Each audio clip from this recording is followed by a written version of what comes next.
මකර ලග්නධාරී ඔබගේ ලග්නාධිපති සෙනසුරු වෙමින් ඔබට ඔබගේ ජීවිතයේ යම්කිසි ප්‍රශ්න බාධා තිබුණා නම් මෙන්න මේ බාධා निराකරණය කරගන්න පුළුවන් ඇඟට ශක්තියක් එන කාලයක් කියලා පෙන්වන්න කරන්න පුළුවන්.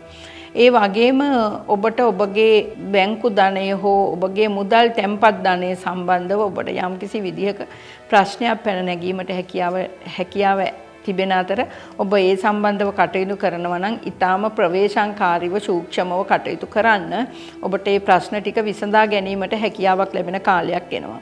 ඒ වගේම ඔබ නිවාස බලාපොරොත්තුවෙන් ඉන්න කෙනෙක් නම් යම්කිසි නිවාස ලාභ වැනි දේවල් ඔබට ලැබීමට හැකියාව තිබෙනවා. ඒක ඔබට මේ මාසේ මාර්තු මාසයේ අන්තිම කාල සීමාව තුලදී එවැනි ප්‍රශ්න ඔබට निराකරණය කර ගැනීමට හැකියාවක් ලැබෙන බව පෙන්눔 කරනවා.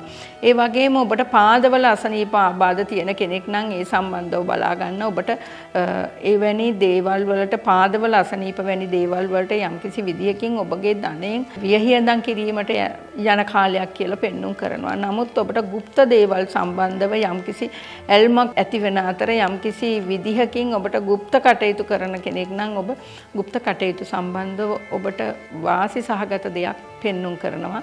මේ කාල සීමාව ඇතුළුව ඔබට গুপ্ত කටයුතු වලින් ඒ වගේම පෞල් ජීවිතයේ බලවත් එහෙම පෞල් ජීවිතයේදී ඔබට ගොඩක් බාධා පැමිණෙන්න පුළුවන් මේ පෞල් ජීවිතය කියන්නේ මුදල් ප්‍රශ්න මත. ඒක නිසා පෞල් ජීවිතයේ මිශ්‍ර ඵල ගෙන දෙනවා.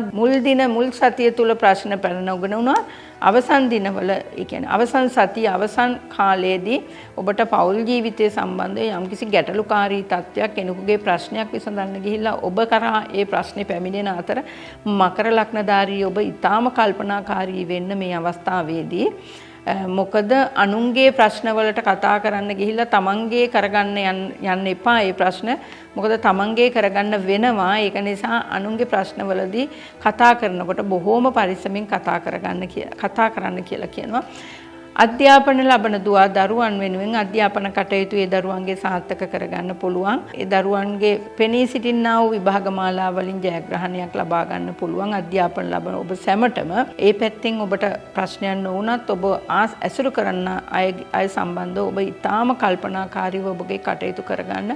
මොකද ඔබට අනිසි චෝදනා වගේ දේවල් එන්න පුළුවන් නිසා ඔබ නොකළ වැරදි චෝදනා කියලා කියන්නේ ගොඩක් වෙලාවට අන්න ඒ වගේ දේවල් සිද්ධ වෙන්න පුළුවන්. ඒක නිසා ඔබ මේ කාලය තුල ඊටාම ප්‍රවේශංකාරීව කටයුතු කරන්න කියලා මකර ලග්නධාරී ඔබට ඔබගේ ලග්න පලාපල වලින් මේ පෙන්눔 කරන දේ අනුව ඔබට පෙන්눔 කරනවා. මේ ලග්න පලාපල සියල්ලක්ම ඔබගේ පුද්ගලික ජන්මපතේ ග්‍රහ ගෝචරය අනුව සෙනසුරු සඳු කියන ග්‍රහයන් ඉන්න ස්ථාන අනුව ඒ වගේම ඒ ග්‍රහයන්ගේ උච්ච නීච බව අනුව ඒ ග්‍රහයන්ගේ නැකත් සම්බන්ධව ඒ වගේම ඔබට යන දසාව මහ දසාව අතුරු දසාව විදසාව වැනි දසා කාලයන් අතර සමහර වෙලාවට මේ තත්වයන් වෙනස් වෙන්න පුළුවන්.